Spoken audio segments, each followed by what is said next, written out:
Greetings, fellow navigators. This is my video response to the Five of Cups card video that I posted on my Tarot Compass channel. Here, I'm going to explain my personal experience with loss and grief. This is supposed to be both Emily and I recording these video responses, but Emily has been traveling, so I decided to get started on these videos on my own. But Emily's coming home today, so she'll be joining me for the next video response. I have some significant experiences with loss. How about if we go backwards?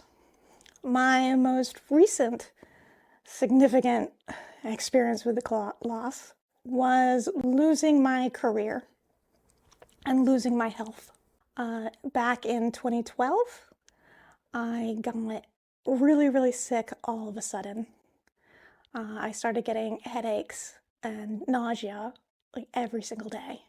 And in fact, there's a condition where you can actually name the start date, January 21, 2012, where the start of the headaches were. And that's called new daily persistent headache. So over the years, medical science has evolved and just understanding my condition has evolved. And so back in 2018, so that was like 6 years later, I finally got a diagnosis that seems to fit. And so I've been slowly getting medications for that and slowly getting better from that. I also feel like there's a part of me that's like healing, that from so many years of being sick and having like a terrible migraine every single day, that I got like all this micro damage throughout my brain and my nerves. And so now I feel like every 6 months I feel better than the 6 months prior, which has been great. So we think that the condition is dysautonomia because, well, the treatment for it is working, so that's probably what it is. And my body won't allow me to stay hydrated, and I also don't have good temperature regulation, so I can get really sick when it gets hot. And I am unable to consume enough liquid to keep me hydrated because my body will just expel out all the liquid thinking that it's excess when it's not. And so I end up getting extremely dehydrated. In fact, I even got so dehydrated once I had a seizure. And the hospital was really shocked at how dehydrated I was. I was like, yeah, that's definitely why you had the seizure. But now the question is, why did you get so dehydrated? But they didn't think that I had the seizure when I was like pounding down bottles and bottles of water, and my body just would not allow me to absorb the water. And so even though I told the doctor that I was like drinking water all day and I had a bottle of water right in front of me when the seizure happened, and no one really thought of anything. In fact, the seizure specialist thought it was a pseudo seizure. So, well, anyways, whole thing is that now I have proper treatment and I'm getting better. But, I used to be a web developer, and this has to do with technology. And technology is moving very fast, and I have been completely removed from technology since 2012. And so I have really lost my career because I don't have any of the experience of how technology has evolved over the years. In fact, I remember like this new thing that was like coming onto the market, and like I was asked to experiment with it, and now my husband's job uses it as an integrated part of their entire workflow because it's matured so much in the last several years. So it's just weird to me. Anywho, so my career is gone, and so I had to work through many losses in that experience. The loss of my career, the loss of my health, the loss of a few friends, the loss of like my dreams. I wanted to become, a VP of engineering of Silicon Valley, and that's not going to happen. I had to let that go. And it was very hard, and it definitely took me years and like many cycles and series of depression, like a grief depression, and processing through it, and then going forward again, and then processing through more feelings and going through it again. And so it's a lot. One of the major breakthroughs that I had was actually when I was watching The Walking Dead. I think it was the 3rd season or the 4th season. I ended up watching like these 2 or 3 episodes over and over and over again because they really clicked something in me about moving forward despite our losses. And I think that's one of the reasons why I like the zombie genre, is because a lot of it is survival despite the odds, moving forward. Like, why are we alive? Why do we keep going? Why do we push forward? And it was this one particular episode in The Walking Dead was focused on this one person, and he had to start over with a new community. And it was, about how, like, he lost that community, and then his apprehensive to bond again with the new community, but he did bond again. And then he tried really hard to push forward and be part of this new community despite the loss of his old one. He did end up losing everything. Again, he lost the new community and he lost his life. But I suppose I still admired his resolve to keep pushing forward all the way to the very end. And so there was a part of me that was like, okay, I need to push forward straight to the end. I'm gonna do that.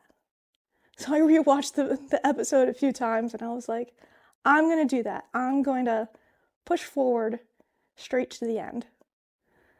And that's what I've been doing ever since. Previous to losing my health, another loss that I experienced was effectively a loss of my dream of a mother, of a family. And I went through a period of grief for that, losing effectively the dream of a mother, because I didn't really ever have the dream that I had hoped for. But I guess I just kept on hoping that someday she would change and we would be able to have a mother-daughter relationship. And so I just kept on going, kept on pushing forward, kept on trying new methods and new angles and new ways of working with her, and just everything I did just wasn't working. And then at the end, I had just discovered that she was actively working against me, that it wasn't just like mistakes and like clashes. It was that she was being malicious. Maybe she's not being malicious on purpose, but it might be some sort of reaction to the fact that, like, I'm her daughter, so she might not treat other people this way. Although other people in my family have huge problems with her too. They told me throughout my life, they're like, oh yeah, she is so difficult to handle, so difficult to work with. One time I got really upset with her at a hospital while I was waiting for my grandmother to get out of surgery. She had said something to me that just triggered me, and I just got really upset, and I just left crying. And of course I got lost in the hospital. And it's a small town, so someone who knew me and knew my mother saw me, and of course she thought that I got bad news about my grandmother. I was like, no, we haven't gotten any news about my grandmother. It's that my mother said something and just, it was being very upsetting. And she was like, oh, yeah, your mother is a handful. She's a lot. She's intense. And so I was like, wow. So this like random other person, was able to understand like what I was talking about just because she knew her. So it might not just be me. So I don't know. But whatever it is, the relationship between her and I doesn't work. She's not able to contain her, I don't know what she has against me. I don't know. But at the end of the day, what it really came down to was my own mental health. I had to protect my mental health, and I had to make sure that I could keep going forward in life. And when she would do something, she would always just know how to push my buttons, and I would sink and have issues for weeks or months after these brief encounters with her where she managed to push a button. And I couldn't do that anymore. And so I had to let her go. I had to let the dream of having a mother and that kind of family go. And that was very hard. And so I definitely grieved a lot. A previous loss that I had was another loss of a career. I went to school for architecture, and I started to get very, very depressed. And I discovered that my mental health wouldn't be able to handle the rigors of architecture. I can't be on all the time. And architecture is a career that's notoriously overworked and notoriously very hard on architects. And so I realized that my body couldn't handle the career of being an architect.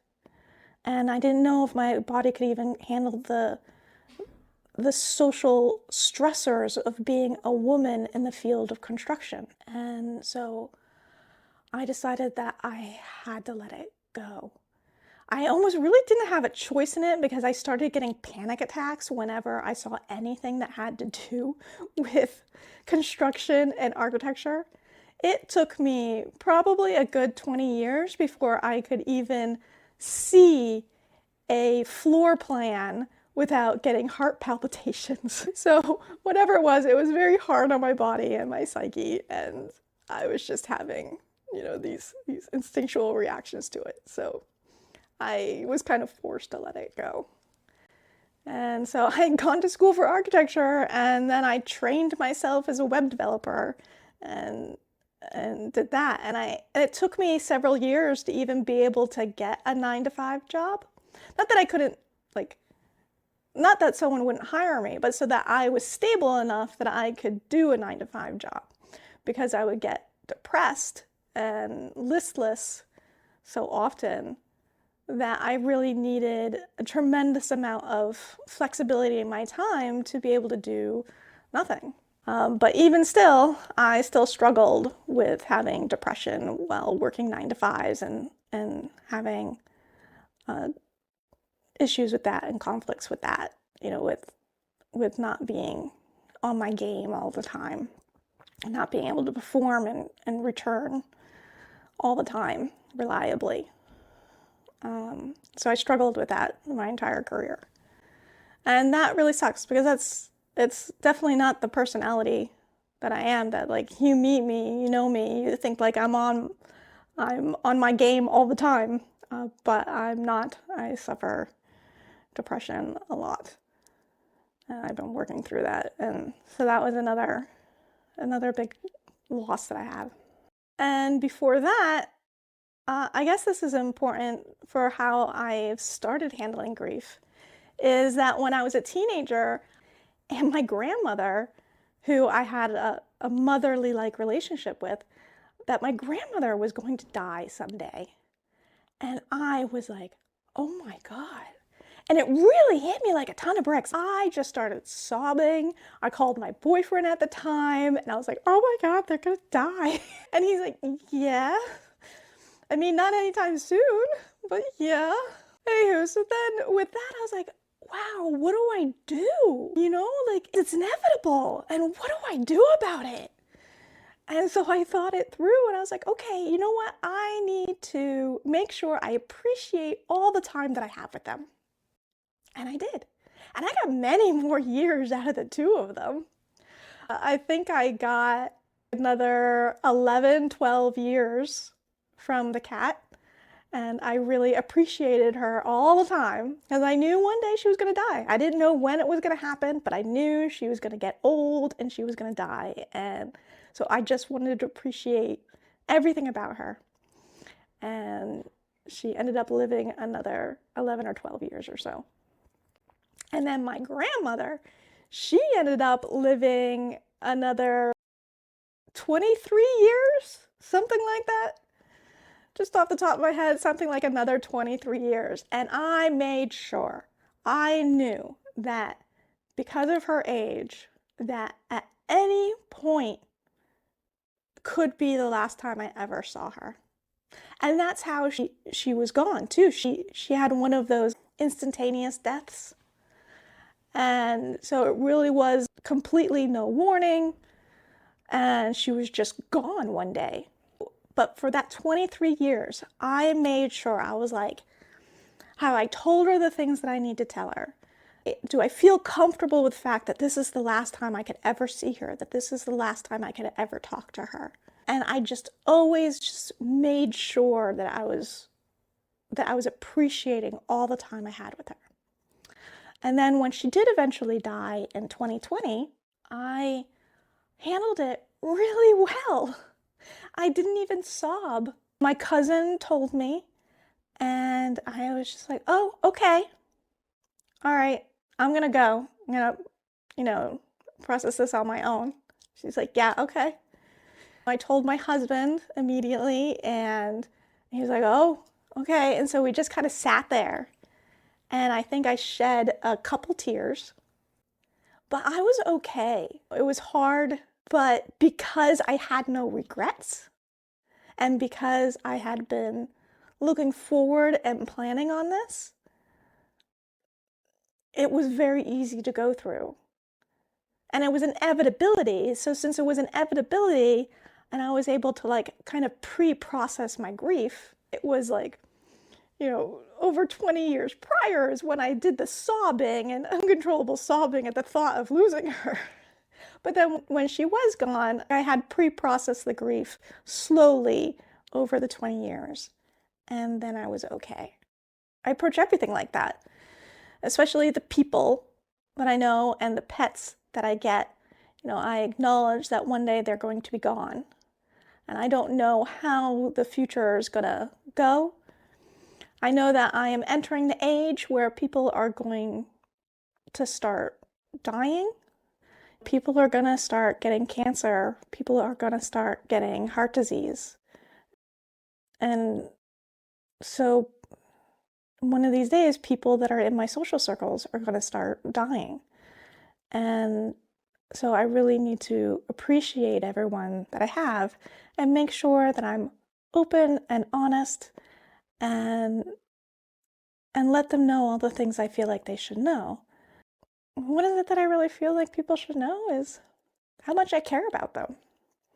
And so I tell people regularly. I tell them exactly how I feel, when I feel it, so that they know. There's nothing left unsaid. I just let people know. And so in the end, even though my grandmother was the maternal, motherly person in my life, when she died, I didn't list it on my list of major losses that I've had in my life. Even though she was such an important person to me, it didn't end up being a major loss because of my approach to sort of pre-processing grief, pre-processing the love lost. I try to focus on seeing life as a series of phases. And so every phase is going to start, going to live through the phase, and then the phase is going to end. Every single thing is a phase. My age is a phase. My 20s was a phase that I went through and is now gone. Me being a very thin and lithe person who is very attractive and sexy, that is a phase that is gone. And so try to appreciate what I have when I have it and move on to the next phase and be okay with phases ending. I definitely learned that from my mother.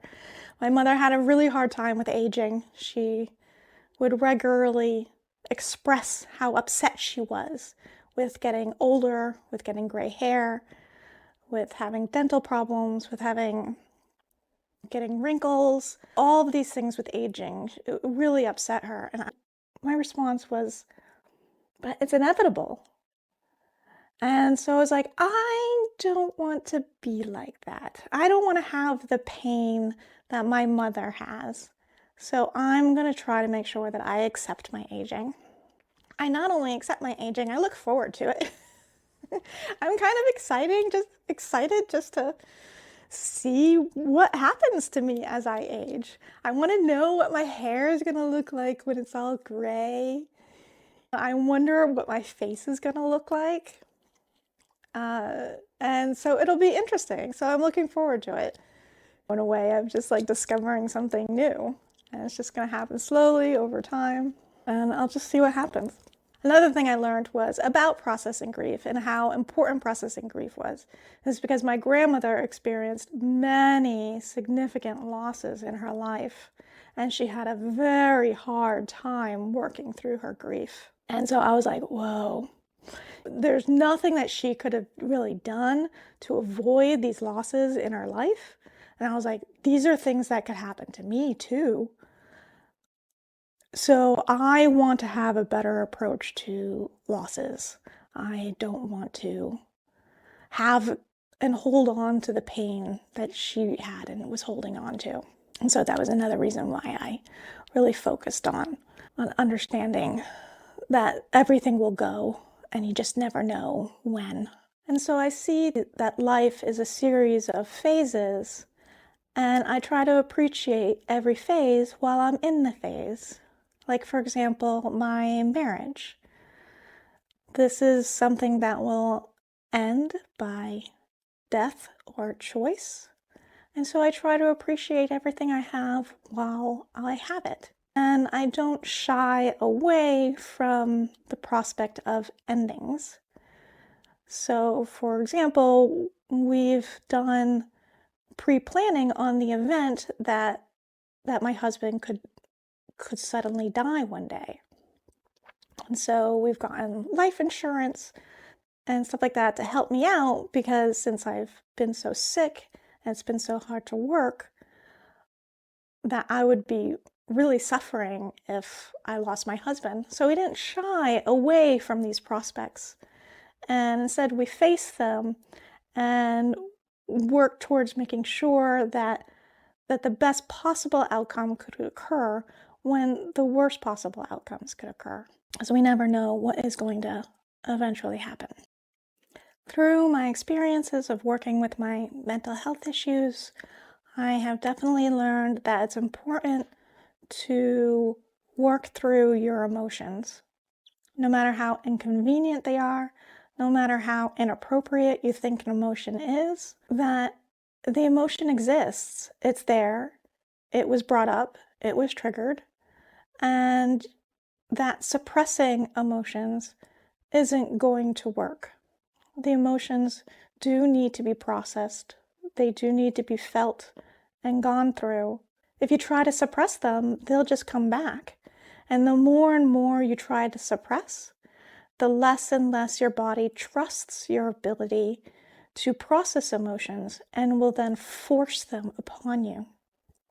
So, for example, let's say that you're at work and someone triggers an unwanted emotion. When your body trusts you, your body will allow you to suppress the emotion for temporarily, enough for you to get through the conversation and enough for you to, like, for example, get to the bathroom or get to the car or even get home, and then feel the emotion and process through it. If, on the other hand, you never take the time to process and go through the emotion, then your body won't trust you when you suppress them. And so then while you're having that conversation in which an emotion was triggered, your body will force you to emote the reaction right there and then. So for example, it might force you to cry, or more, it might force you to start getting visibly angry or lash out. So emotions definitely need to be felt at some point. Sometimes you can suppress an emotion for years, even decades, but later when you might have an opportunity where it gets uncovered. And that's when you have issues like with the moon card of going through your subconscious, because you have all of these suppressed emotions that need to come out. And so you kind of need to deal with them at some point. And so with dealing with loss is facing all of the emotions that come up with loss. In the Urban Tarot, it was discussing about how emotions can take control of you and start lashing out, especially when we feel rejected.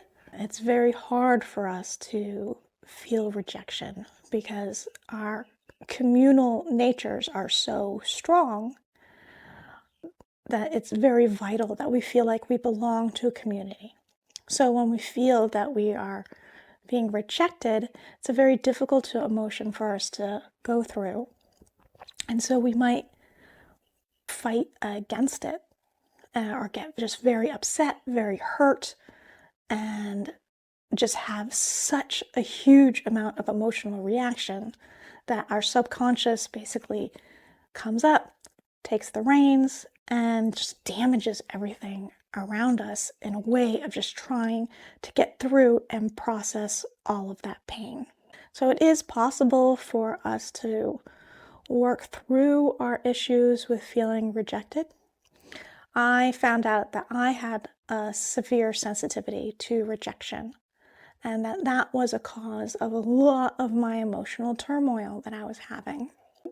I worked through that hurt of rejection, tried to figure out what came first, what caused what are the other little emotions that are under it, and was able to finally soothe my rejection. My ultimate conclusion is that not everyone gets along, and that's okay. Not everyone is going to like me, and that's okay. Not everyone, some people may even hate me and think I'm terrible, and that's okay, because we can find the people that do accept us. We can be acceptable in ourselves. Try to figure out what is acceptable, what makes a person a good member of the community. Think those through and then try to meet them. And when you meet your own expectations of what it means to be a good person, then when someone doesn't believe that you're a good person, you can either try to take their opinion and think, did I miss something about being a good person? And if you didn't miss anything, you can be like, oh, okay, that's just their opinion. And I'm doing my best to work towards what I believe is a good member of society. So in a way, it's about having confidence in yourself to draw these conclusions and stick to those convictions. You can modify them over time, and that's very good and very healthy to take other people's opinions, compare them to your own, think, oh, did this expose like a flaw in my thinking? And if yes, oh, that's a bummer. And so you can look back and you may have found out that you did do something very obnoxious all this time that you didn't realize was obnoxious. And that's okay too, because becoming a good member of society is a process of moving forward and always trying to be better than you were yesterday. Look towards your past for what you can learn from, and then look towards your future for where you can go, how you can be better. We all make mistakes. We all inevitably make mistakes. It's a very integral part of the learning process is to make mistakes. Sometimes we can learn from other people's mistakes, but sometimes we have to go through our own mistakes. And this is just the nature of learning. And there are people who can't accept mistakes and they're wrong. And when someone takes a mistake that you had and holds it against you, even though you acknowledge the mistake, even though you set up a plan to avoid the mistake from occurring again, if they still think of you badly enough to reject you, you can confidently say that they're wrong, because mistakes are inevitable. And so we should accept the mistakes of other people. We should accept the mistakes of ourselves and accept the mistakes of others. The imagery of the urban tarot convinced me to make the side note about trying to improve ourselves from having such explosive, damaging emotions. And I definitely speak from experience there. I have definitely had explosions of emotions where I have damaged the things around me. At first, I was effectively like my mother, where I was like, well, if XYZ didn't happen, then I wouldn't have exploded. And so it's XYZ's fault. But over time, I realized that other people weren't exploding. I was the only one who was exploding. And it definitely got to a point where my future husband was like, this is not something that I can live with in my life. And so I put in an enormous amount of work to try to reduce my explosive emotions. And so I can tell you that it is possible to not be explosive and to really put in the work towards it. This is part of the process of becoming a better person and a better member of the community. But not everyone's like me. Not everyone can see that their explosive natures is bad, because looking at your past behavior and acknowledging how wrong it was brings up that fear of rejection, because we don't like the idea of having done something wrong. And so it's like we double down on it and try to assert that it's been okay and it's okay in the future. And I'm going to do it right now because it's okay, because they don't want that shame of their past behavior. They don't want to accept that. And that's a really, really, really hard thing for people to go through, is just accepting your own shameful behavior and choosing to work forward and be a better person, acknowledging that you didn't used to be such a good person. And so that's why I advise that when someone is explosive, even like me was explosive like me, that should really distance yourself from them, because chances are they won't be able to acknowledge their shameful behavior.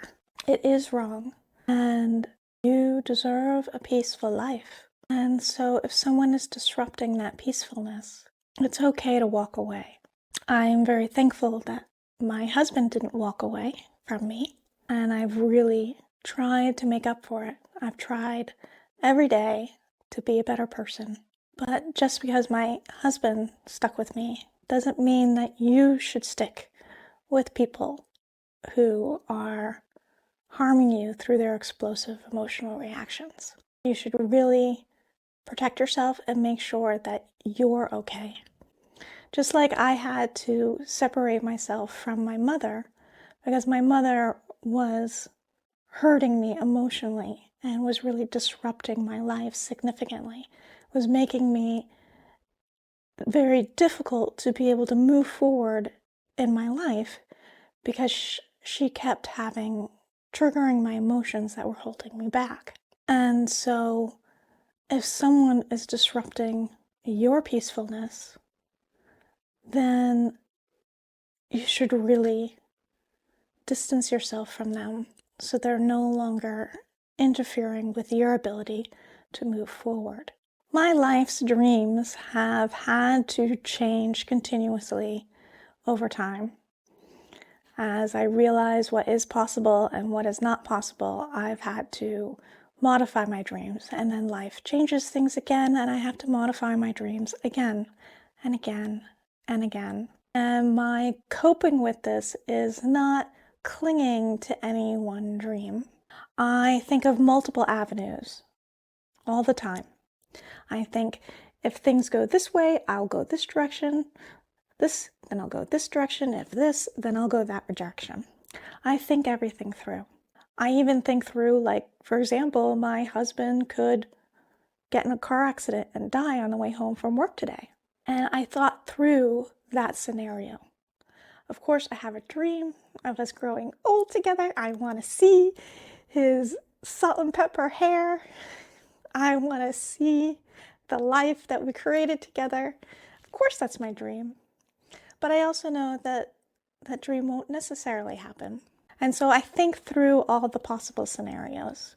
What if this works? What if that doesn't work? What if this works? What if that doesn't work? And I look at all the possibilities there are, and I try to find the best possible way forward and appreciate whatever I would get with that alternative dream. Because there are always pros and cons of every path forward. And we can't experience everything. So when one dream of an experience goes away, we are going to experience something else that we would have never experienced with the other dream. Sure, it would have been pretty awesome to be that VP of engineering in Silicon Valley, but I'm not going to experience that. I had to let that go. And so now I'm experiencing a different lifestyle completely of this stay-at-home sick person who is now moving into this YouTube world, seeing if I can connect to people through YouTube. Those are different experiences and different opportunities and different sorts of joys to have. And so I'm not focusing on the dreams that I couldn't have. I couldn't be an awesome, creative architect. I couldn't do it. And that's okay. And I couldn't get pregnant and have my own children. And that's a loss of experience that I'll never have. But I am having the experience of being middle-aged without children. I've had a longer experience of my life being child-free than some of my friends. And my husband and I have had some opportunities that my friends haven't had. But they're having opportunities that we're not having. We just can't have it all.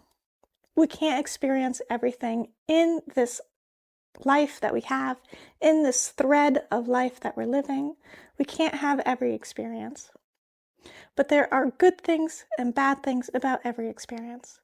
And so I try to focus on what possible good opportunities there could be. And so when I lose a dream, I process the grief. I go through the grief, but I then also work on what are the other things that could happen. And I try to think about those. In the Spirit Keeper's Tarot, she was discussing about changing your environment to suit yourself and transforming your disadvantages into powerful advantages. This was interesting. Very interesting teaching. I don't know if I've been able to transform my disadvantages into advantages. My disadvantages have definitely led me to where I am in my life. Like, for example, my mental health prevented me from becoming an architect, and my physical health prevented me becoming that VP of engineering. So I've had many disadvantages, but is there an advantage towards power? So one of the things that I am wondering is these hat and glasses, how they will be interpreted on YouTube. This is my disadvantage, that I need to wear these hat and glasses, otherwise I will get migraines. And I test it pretty regularly, trying not to wear the hat and glasses, and I still get them. And I'm a very forgetful person. If I will forget my hat and glasses every day, except that I get regular reminders. Hey, pain, put them back on. So I have to wear them even during the filming. I can't shy away from it. This is just the way I am. I even sleep in a hat. Crazy. I've tried not sleeping in a hat, but I just get a headache. So I don't know. Anyway, so I wonder if the hat and glasses will sort of end up being an advantage, that it will make me look a bit different from other people, and that it may add to my character that may be attractive to some people. Who knows?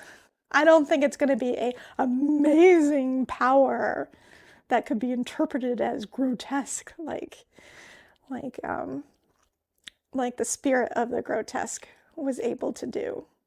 But it could be a little bit of an advantage. I suppose some of the power that my friends have noted is my ability to understand them, because I've gone through so many emotional experiences that pretty much whatever experience they're going through, I've probably gone through it too. And I remember how I got through it. And so they've been really appreciative that like I can just understand what they're talking about, and that they can confide in me and I won't judge them, because I have my own shameful parts. And so I'm not about to like jump forward and expect perfection from other people.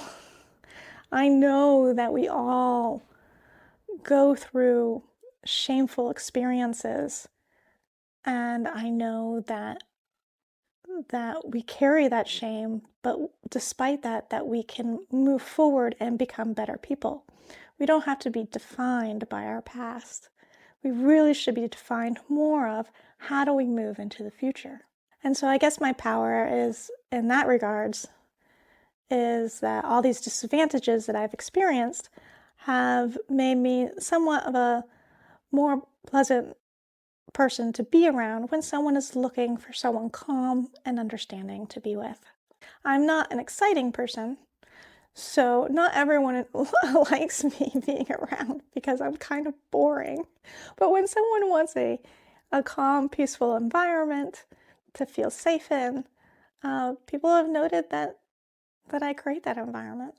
I found the Handles Tarot approach to saying that the loss is a loss of disillusionment very fascinating. Is maybe that sort of more closely matches in how I am seeing things. Because all of my losses have helped me to understand reality with more clarity, most certainly. For example, my mother. There are people who definitely can't understand the concept of a mother who does not love their child, but I do. And I can see with more clarity that mothers are human beings. They don't have this supernatural love. They have their own flaws and their own mistakes and their own issues that can sometimes get directed at their children and cause harm to their children. And so I'm seeing motherhood with more clarity. I can see mental health with more clarity. I can understand how just do it doesn't always work. And I understand that with more clarity. So all of these dreams that I've lost has helped me understand reality, our human nature, with much more clarity. But these losses help me understand the concept of phases, and I understand existence much more clearly, time more clearly. That time is ever moving forward and changing everything into its path. And so there is a fundamental impermanence. I understand all of these things because of all the losses that I've had. And so in that regards, perhaps losses really are a removal of disillusionment and a gateway to more clarity on existence of life.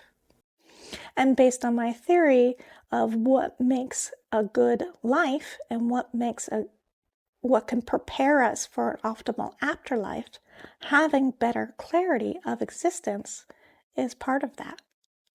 So perhaps losing dreams could actually be good for us. I found the Red Tarot's exploration on the concept that connecting with divinity can help us to withstand our losses better quite fascinating.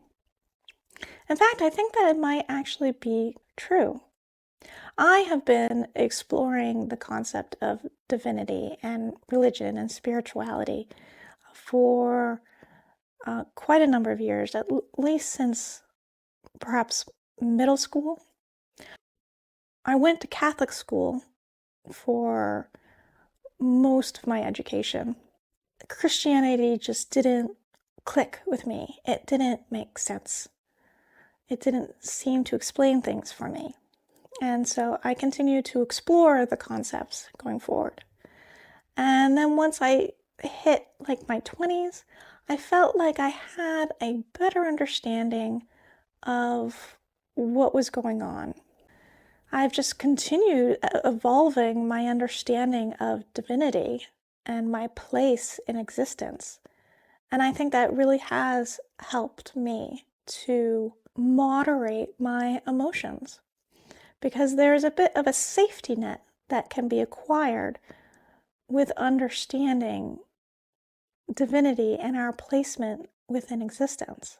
I believe that our life is just a temporary moment, a temporary separation from the greater consciousness. And so that makes it easier to deal with things, because I may be alone in my individuality now, but later on in my existence, I won't be alone, because this is just a temporary part. I think what also helps is being alone with yourself and being okay with yourself. That you're not using someone else as a mirror to see yourself, but rather that you can look at yourself directly. And this makes it easier to be alone, because in a way, you find out that you're never alone. You're with yourself. You always have a companion, yourself. In my response video to the moon card, I explained how I've had an experience where I felt like there were three parts of me. There's me, the observer, the one who, I guess, sees and records. I don't know. Anyways, there's me, the observer, and then there's me, the body, and then there's me, the higher self. And I believe that the three of us had a meeting and said that we're a team. And so in that regard, I'm a member of a team. I'm not really alone. I have me, the observer, has my body and my higher self working together. And so all I have to do is just close my eyes and be still, and I can connect with them and not be alone anymore. So yes, the theory from Red Tarot could quite possibly be true, that our spiritual explorations can make it easier for us to deal with our ability to be alone. All right, that is the conclusion of my video response to loss and grief. I would love to hear your response about your experiences with loss and grief. I hope to hear from you. Bye-bye. If you like this, please like, subscribe, or comment. We hope to hear from you. Bye-bye.